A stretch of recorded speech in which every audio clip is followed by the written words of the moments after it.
ইমাম বুখারী রহমতুল্লাহি আলাইহি আল আদাবুল মুফরাদ নামক কিতাবের মধ্যে হাদিসটি এনেছেন। আনিন নু'মান ইবনে বাশীর রাদিয়াল্লাহু তাআলা আনহু قال قال رسول الله صلى الله عليه وسلم الدعاء هو العبادة। রাসূলুল্লাহ সাল্লাল্লাহু আলাইহি সাল্লাম বলেন, দোয়া করাটাই ইবাদত। দোয়া করি না আমরা, দোয়া করাটাই ইবাদত। তাহলে হাদিসের মধ্যে দোয়াকেও নবীজি ইবাদত বলেছেন। সহিহ মুসলিমের বর্ণনা, তিরমিজি শরীফেও আছে 2201 নম্বর হাদিস। এই হাদিসের বর্ণনাকারী মাকিল ইবনে ইয়াসার রাদিয়াল্লাহু তাআলা। عن معقل بن يسار رضي الله تعالى عنه قال قال رسول الله صلى الله عليه وسلم العبادة في الهرج كهجرة إلي। রাসূলুল্লাহ সাল্লাল্লাহু আলাইহি সাল্লাম বলেন, ফিতনা ফাসাদ চলাকালীন অবস্থায় ইবাদত করা, কলহ বিপর্যয় চলাকালীন সময়ে ইবাদত করা। কলহ বিপর্যয়ের সময় কিন্তু এখন চলছে। কলহ বিপর্যয়ের সময়ে ইবাদত করা আমি নবীর কাছে হিজরত করার মতো। আল ইবাদাতু ফিল হরজ কাহিজরাতিন ইলাইয়া। কলহ বিপর্যয় চলাকালীন সময়ে আমার কোন উম্মত ইবাদত করা মানে আমি নবীর কাছে হিজরত করার মতো। তো এখানে একটা ইবাদতের অর্থ পাইলাম। আরেকটা ইবাদত পাওয়া যায় হাদিসের মধ্যে। মুসনাদে আহমদের একটি হাদিসের মধ্যে আসছে, আব্দুল্লাহ ইবনে আমর ইবনুল আস রাদিয়াল্লাহু তাআলা আনহুর বর্ণনা। قال رسول الله صلى الله عليه وسلم إن العبد إذا كان على طريقة حسنة من العبادة ثم مرض। রাসূলুল্লাহ সাল্লাল্লাহু আলাইহি সাল্লাম বলেন, কোন বান্দা যখন ইবাদতের সুন্দর একটা পদ্ধতি অবলম্বন করে, যেমন এখানে আপনারা যারা আছেন সুন্দর সুন্দর অনেক ইবাদত করার চেষ্টা করি আমরা। নবী বলেন, আমার কোন উম্মত, আল্লাহর কোন বান্দা ইবাদতের সুন্দর একটা পদ্ধতি যখন অবলম্বন করে সে ইবাদত করতে থাকে, এই ইবাদতটা করতে করতে সে অসুস্থ হয়ে গেছে। বেচারা অসুস্থ হওয়ার কারণে এখন আর ইবাদত করতে পারে না। তো তার সাথে একজন ফেরেশতা নিযুক্ত আছে, যে ফেরেশতার কাজ হলো তার আমলনামা লেখা। তো অসুস্থ অবস্থায় যখন বান্দা ইবাদতটা করতে না পারে তখন কি হয়? কিলা লিল মালাকিল মুআক্কালি বিহি উকতুব লাহু বিমিসলি আমালিহি ইযা কানা তালিকা। তার আমলনামার জন্য নিযুক্ত যেই ফেরেশতা তার আমলনামা লেখে, ওই ফেরেশতাকে আল্লাহর পক্ষ থেকে বলা হয়, ও ফেরেশতা, আমার বান্দা যেহেতু অসুস্থতার কারণে তার সুন্দর ইবাদতটা এখন আর সে করতে পারে না, তো অসুস্থতার কারণে ইবাদতটা যদিও করতে পারতেছে না, সুস্থ থাকলে তো আমার বান্দা ইবাদতটা করত, এখন করতেছে না, সমস্যা নাই, সব লিখতে থাকে। উকতুব লাহু বিমিসলি আমালিহি ইযা কানা তালিকা। সে সুস্থ থাকলে যে আমলটা করত, এখন যেহেতু করতেছে না, তুমি তার সওয়াব কিন্তু বন্ধ করো না। আমি তো আমার বান্দারে জানি, চিনি, আমার বান্দা সুস্থ থাকলে তো করতো, এখনো সুস্থ করে না, সওয়াব বন্ধ হবে না, লিখতে হবে। তো এই হাদিস ও ইবাদতের একটা ব্যবহার, আমি কিন্তু হাদিসগুলা বলতেছি আপনাদেরকে, মানে শুধু ইবাদতের ব্যবহারগুলো বুঝাইতেছি। কোরআনের কিছু আয়াত জানলাম, এই হাদিস ও ইবাদতের ব্যবহারটা আসছে। তো হাদিসের শেষে আল্লাহ পাক রব্বুল আলামিনের পক্ষ থেকে বলা হয়, হাত্তা উতলিকাহু আও আকফিতাহু। আমার বান্দাকে অসুস্থতা থেকে সুস্থতা দান করার আগ পর্যন্ত, অথবা বান্দাকে আমার কাছে তুলে নেওয়ার আগ পর্যন্ত, মানে তাকে আমি মৃত্যু দেওয়ার আগ পর্যন্ত, সে যেহেতু এখন অসুস্থ, তো অসুস্থতার পর সে যদি সুস্থ হয়ে যায় ভালো কথা, আর যদি সে সুস্থ না হয়, আমি যদি তার মৃত্যু দিয়ে দেই, এই সুস্থ হওয়ার আগ পর্যন্ত সওয়াব লিখবা, আর তার মরণের আগ পর্যন্ত সওয়াব লিখতে হবে। এইখানেও ইবাদতের আমরা একটা ব্যবহার হাদিসের মধ্যে পেয়ে গেলাম। সহিহুল জামে হাদিসের একটা কিতাব আছে, এটা হলো হাদিসের version, update version. Nasir Uddin Albani রহমতুল্লাহ আলাই উনি সব কিতাব লেখে, ওগুলার নাম দেয় সহি। কি নাম দেয়? যদিও হজরতের তাহকিক করা অনেক সহি আপনারা হাদিসের অ্যাপসের মধ্যে পড়েন, অনেকে হাদিসের বাংলা অ্যাপস চালান, আল হাদিস অ্যাপস নামে কিছু অ্যাপস আপনারা অনেকে চালান। ওই হাদিসের শেষে ঢালাওভাবে লেখা আছে সহি দইফ। কি লেখা আছে? সহি দইফ। অনেক দইফ আসলে কিন্তু দইফ না। কেন উনি কোন আলোকে এটা দইফ লিখে দিয়েছে সেটা আমার জানা নাই। ইমাম তিরমিজি যে হাদিসকে হাসান বলছে সেখানে উনি লিখে দিয়েছে দইফ। ইমাম তিরমিজি অসংখ্য হাদিসকে বলছে হাসান, সেখানে ওখানে লেখা আছে দইফ। তো এই জন্য ওই বাংলা অ্যাপসের হাদিসের মানটা যাচাইয়ের জন্য আলেমদের কাছে একটু যায়। আপনি যে হাদিসটা দেখলেন, দেখার পরে দেখি অনেকে লেখো আবার ফেসবুকে, এই হাদিস তো সহি না, তো কি কয় দইফ। আমি তো চিন্তা করি নাই কেমনে লেখলো এটা। পরে বুঝলাম ও আচ্ছা আচ্ছা, ওখানে লেখা দইফ, বাস লেখা দিছে দইফ। তা আপনি যে দইফ লেখলেন, অসংখ্য অগণিত এমন হাদিস আছে বিশ্বাস করেন যে হাদিস সনদের দিক থেকে সহি, মুহাদ্দিসিনে কেরামের পরিভাষা অনুযায়ী সহি। যে হাদিস ইমাম তিরমিজির কাছে হাসান, উত্তম হাদিস, এটাকেও আলবানী রহিমাহুল্লাহ আল্লাহ তার কবরকে জান্নাতের বাগান বানায়া দেন। আর হজরত কেন এটাকে দইফ বলছে এটা আমার জানা নাই। এই জন্য ওনার বলা দইফটাকে আপনি দইফ হিসাবে মেনে নেবেন না। মানে সবগুলা যে আবার উনি দইফ বলে ফেলছে অশুদ্ধ এমন না, কিছু বিষয় আসলে দইফ ঠিক আছে, কিন্তু কিছু দইফ না, তাও লেখছে দইফ। এইটা হলো আপনার সমস্যা। তো এই জন্য আসলে এই বিষয়গুলো আলেমদের কাছে যাচাই করা। আল্লাহ আমাদেরকে বুঝার তৌফিক দান করেন। ইনসা ইল্লা লিয়াবুদুন وقال رسول الله صلى الله عليه وسلم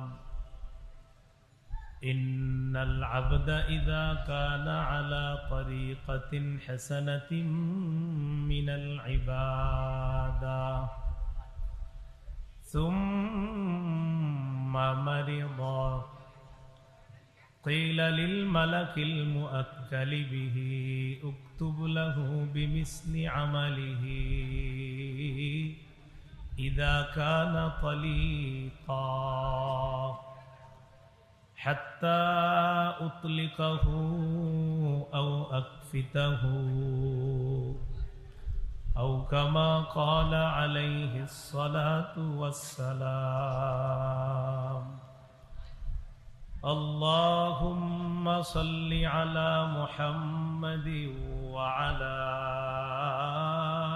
آل محمد كما صليت على إبراهيم وعلى آل إبراهيم إنك حميد مجيد اللهم بارك على محمد وعلى آل محمد كما باركت على إبراهيم وعلى آل إبراهيم إنك حميد مجيد اللهم إني أعوذ بك من شر لساني وشر سمعي وشر بصري وشر منيي رب زدني علما رب اشرح لي صدري ويسر لي أمري واحلل عقدة من لساني يفقه قولي। কাটাসুর স্থানীয় যুব সমাজের উদ্যোগে মহল্লার সকল কবরবাসীদের রূহের মাগফিরাত কামনায় ওয়াজ দুয়ার মাহফিলের সম্মানিত সভাপতি আল্লামা মুফতি মাহফুজুল হক দামাত বরকাতুহুমুল আলিয়া, মহাসচিব মিফাকুল মাদারিসিল আরাবিয়া বাংলাদেশ, মুহতামিম জামিয়া রহমানিয়া আজিজিয়া মোহাম্মদপুর ঢাকা, গুরুত্বপূর্ণ আলোচনা পেশ করেছেন প্রধান বক্তা হিসাবে হযরত মাওলানা মুফতি আব্দুর রহমান বেতাবি, প্রিন্সিপাল মাদ্রাসায়ে নূরে মদিনা, খতিব বাইতুল মামুর কেন্দ্রীয় জামে মসজিদ কামরাঙ্গীচর ঢাকা। আলোচনা করেছেন মুফতি হাবিবুল্লাহ মিসবাহ সাতক্ষীরা, খতিব মুন্সিগঞ্জ বাজার কেন্দ্রীয় জামে মসজিদ সাতক্ষীরা, মুফতি মাহমুদ বিন হাবিব, খতিব গ্যান্ডারিয়া রেল স্টেশন, জামে মসজিদ, ঢাকা। প্রধান অতিথি বীর মুক্তিযোদ্ধা অ্যাডভোকেট জাহাঙ্গীর কবির নানক, এমপি ঢাকা 13, মাননীয় মন্ত্রী বস্ত্র ও পাট মন্ত্রণালয়। বিশেষ অতিথি শেখ মোহাম্মদ বজলুর রহমান, সভাপতি ঢাকা মহানগর উত্তর আওয়ামী লীগ। আয়োজনে কাটাসুর স্থানীয় যুব সমাজ ও এলাকাবাসী। উপস্থিত হজরত উলামায়ে কেরাম, মুসলমান ভাইরা, মাইকের আওয়াজ যদ্দূর যাচ্ছে বিভিন্ন স্থানে অবস্থানরত শ্রদ্ধেয় মা বোনেরা, আল্লাহ পাক রব্বুল আলামিনের দরবারে শুকরিয়া আদায় করছি। আল্লাহ আমাদেরকে এই মাহফিলে উপস্থিত হওয়ার তৌফিক দান করেছেন বলে আলহামদুলিল্লাহ। সূরা জারিয়াতের 56 নম্বর আয়াতে কারিমা তেলাওয়াত করলাম। আয়াতে আল্লাহ পাক রব্বুল আলামিন মানুষ সৃষ্টি কেন করেছেন, জিন কেন সৃষ্টি করেছেন, এই কথা আল্লাহ বলেছেন।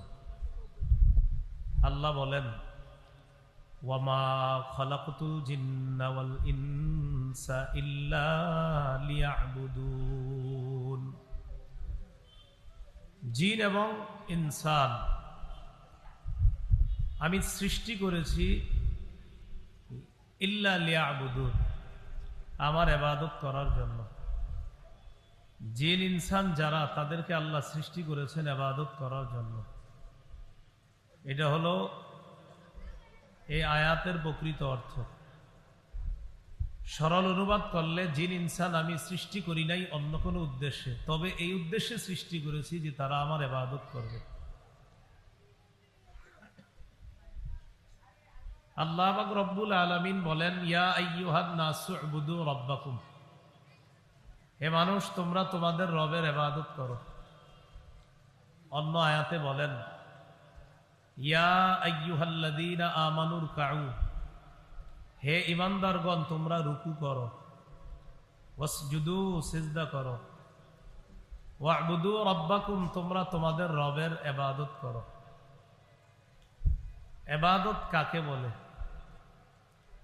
শেখুল ইসলাম ইবনে তাইমিয়া রাহমাতুল্লাহি আলাইহি বলেন, আল ইবাদাতু হিয়া ইসমুন জামিউন লিকুল্লি মা ইউহিব্বুহুল্লাহ ওয়া ইয়ারদাহ মিনাল আকওয়াল ওয়াল আ'মালিল বাতিনাতি ওয়াজ যাহিরা। প্রকাশ্য অথবা গোপন, ভালো কথা ভালো কর্ম।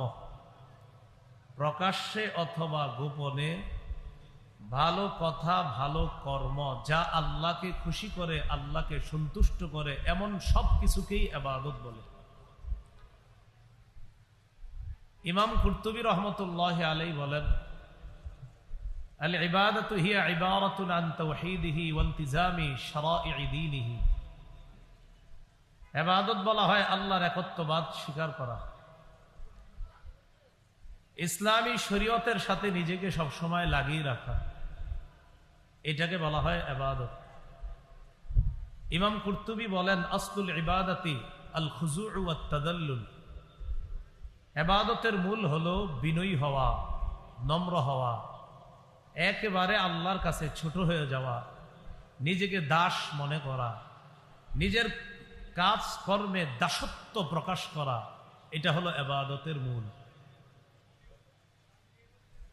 ইবাদত মৌলিকভাবে দুই ধরনের প্রথমে বলা যায়। একটা হলো সাধারণ ইবাদত, আরেকটা হলো বিশেষ ইবাদত। সাধারণ ইবাদত এটা হলো আল উবুদিয়্যাতুল আম্মাহ, বিশেষ ইবাদত আল উবুদিয়্যাতুল খাসসা। সাধারণ ইবাদত কি জিনিস? আসমান জমিনে যারা আছে সবাই একদিন আল্লাহর কাছে দাসত্ব স্বীকার করে উপস্থিত হবে, এটা সাধারণ ইবাদত বা দাসত্ব। সাধারণ ইবাদত এক কথায় মনে রাখবেন, আল্লাহর বরত্ব এবং রাজত্বের দাসত্বকে বলা হয় সাধারণ ইবাদত। আল্লাহর বরত্ব, আল্লাহর রাজত্বের দাসত্বকেই বলা হয় সাধারণ ইবাদত। এই দুনিয়াতে কেউ মানে কেউ মানে না, মরণের পর সবাই স্বীকার করবে তার রাজত্ব, তার বড়ত্ব, সব স্বীকার করে সেখানে দাসত্ব স্বীকার করবে। বাকি অনেকের কাজ হবে না, ইমানদারদের কাজ হবে, বেঈমানদের কোনো কাজ হবে না। এই কথাটা আল্লাহ সূরা মারিয়ামের 93 নম্বর আয়াতে বলেন, ইন কুল্লু মান ফিস সামাওয়াতি ওয়াল আরদি ইল্লা আতির রহমানি আবদা। নবমণ্ডল এবং ভূমণ্ডলে, আসমান এবং জমিনে যারা আছে তারা সবাই রহমানের কাছে উপস্থিত হবে, দাস হয়ে উপস্থিত হবে। কি হয়ে? দাস। সবাই দাস হয়ে রহমানের কাছে উপস্থিত হবে, আসমান জমিনের সবাই। এটা হলো সাধারণ ইবাদত, সাধারণ দাসত্ব। আরেকটা হলো বিশেষ ইবাদত, সেটা হলো ইচ্ছা এবং আল্লাহর মহব্বতে আল্লাহর ইবাদত করা। এটা হলো বিশেষ ইবাদত। এটা সবাই করে না, এটা আল্লাহর বিশেষ বান্দারাই করে। এই ব্যাপারে আল্লাহ পাক রব্বুল আলামিন সূরা জুমারের 17-18 নম্বর আয়াতে বলেন, ফাবাশশির ইবাদিল্লাযীনা ইসতামিউনাল কাওলা ফায়াত্তাবিউনা আহসানা। নবী, আপনি আমার বান্দাদেরকে সুসংবাদ দেন। আল্লাযীনা ইসতামিউনাল কাওলা, যারা কান পেতে কথা শুনে, ফায়াত্তাবিউনা আহসানা, কথার মধ্যে সবচেয়ে উত্তম যে কথাগুলা, এইগুলার অনুসরণ তারা করে, তারা হলো আমার বান্দা। ওই বান্দাদেরকে সুসংবাদ দিয়ে দেন, এরা হলো আল্লাহর বিশেষ বান্দা। সূরা ফুরকানের 63 নম্বর আয়াতেও আল্লাহ বলেছেন আল্লাহর বিশেষ বান্দা কারা। ওয়া ইবাদুর রহমানিল্লাযীনা ইয়ামশুনা আলাল আরদি হাওনা ওয়া ইযা খাতাবাহুমুল জাহিলুনা ক্বালু সালামা। রহমানের বান্দা তারা যারা জমিনে নম্র হয়ে চলে, নত হয়ে চলে, বিনীত ভাবে চলে।